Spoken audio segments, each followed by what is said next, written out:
Вставай! Выходи с машины!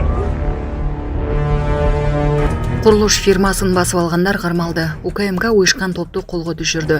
Кыргызстандын улуттук коопсуздук боюнча мамлекеттик комитети курулуш компаниясынын мүлкүн күч колдонуп, ээлеп алган уюшкан кылмыштуу топтун мүчөлөрүн кармады. Маалыматка ылайык, мурда бир нече жолу соттолгон жарандар мыйзамсыз жол менен баягысы келип кылмыштуу топ түзүшкөн. Алар ишкерлерди коркутуп, кыймылсыз мүлктөрдү өздөрүнө каттоого мажбурлашкан. Алар алдамчылык жол менен курулуш компаниясынын жетекчилигин курулуш материалдарын беребиз деп алдап, мүлктү өздөрүнө өткөрүүгө аракет кылышкан. Топтун мүчөлөрү директордун кеңсесине байма-бай келип, басым көрсөтүп, коркутуу жол менен компанияны толук көзөмөлгө алууну көздөшкөн. УКМК жүргүзгөн атайын операциянын жыйынтыгында бул 3 киши кармалып, убактылуу кармоочу жайга киргизилди. Учурда бул топту каржылаган башка адамдарды да аныктоо иштери жүрүп жатат.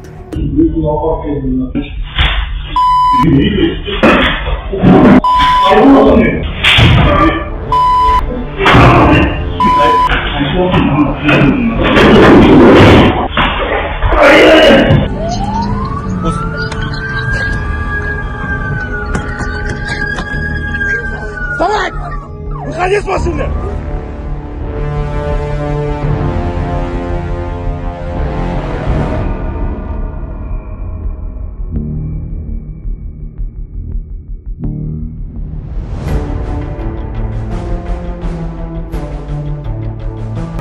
Бишкектин вице-мэри Талайбек Байгазиев $50,000 пара алган деп шектелүүдө. Бул тууралуу УКМК төрагасы Ташиев билдирди. Анын айтымында Байгазиев былтыр күзүндө чет элдик инвестордон акча алып, жепти реконструкциялоо долбоорун колдойм деп убада берген. Бирок кийин ал убадаларын аткарбай, инвесторду алдап кеткен. Вице-мэр акчанын бир бөлүгүн $35,000 кайтарып жатканда кармалган. УКМК тергөө иштерин улантууда. Бул окуя Бишкек мэриясындагы мүмкүн болгон коррупциялык схемаларды кайрадан күн тартибине чыгарды.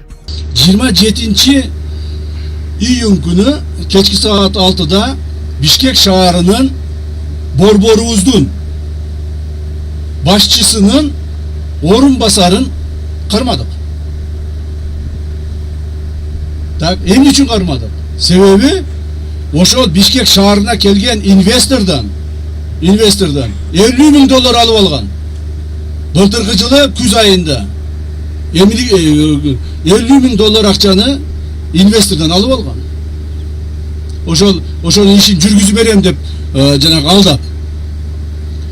Мына ошону кече ошол $50,000 $25,000 кайтып берип аткан жеринен кече кармадык.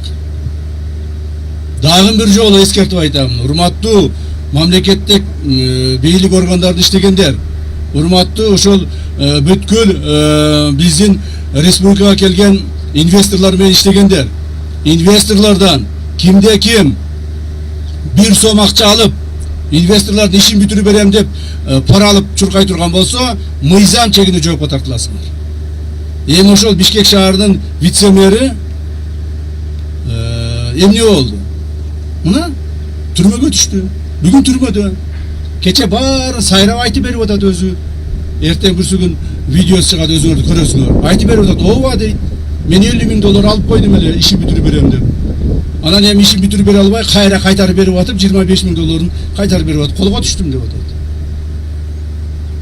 Ал бул деген бир эле случай болуп атат. Мындай нерсе мамлекетибиздин бардык жеринде болуп кеткен. Мамлекетибиз толук бойдон коррупциянын чеңгелинде калып кеткен. Кайсыл жерге барба? Садиктен баштап ошол ак үйгө чейин бардык жерде пара бермейинче, взятка бермейинче иштер бүтпөй калган. Бардык жерде ошо чиновниктер бири-бирине взятка берип, ошолорду алып, өзүнүн жеке гана үй бүлөсү үчүн жыргалчылыкты түзүп, ал эми калың катмар элди мамлекетти эч ким карабай калган. Ошонун негизинде мамлекетибиз алсыз болуп, көптөгөн убакыттарды бекер текке кетирдик. Ачык айтайын. Эгемендик алгандан бери 33 жылда ошол калың катмар элди карабастан ар ким өзүнүн менен көмөчүнө күл тартып жүрүп, өзү байыса, тууган уругу байыса, жана ошонун артында чуркап жүрүп, мамлекетибизди алсыз кылып, элибизди жакын турмушка алып коюшту. Ошону оңдоонун негизинде акыркы мына 4-5 жылда көптөгөн жумуштар жүрүп атат. Өтө оор болуп атат, ачык айтыш керек. Мына ачык келип эле Чаткал районуна 7 миллиард акчаны бөлүп кое коюш оңой эмес бул. Айтканга оозго айтканга оңой.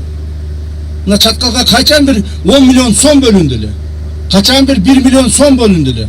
А бул жерде 7 миллиард сом акча бөлүнүп атат. Бул акчалар кайдан келип атат?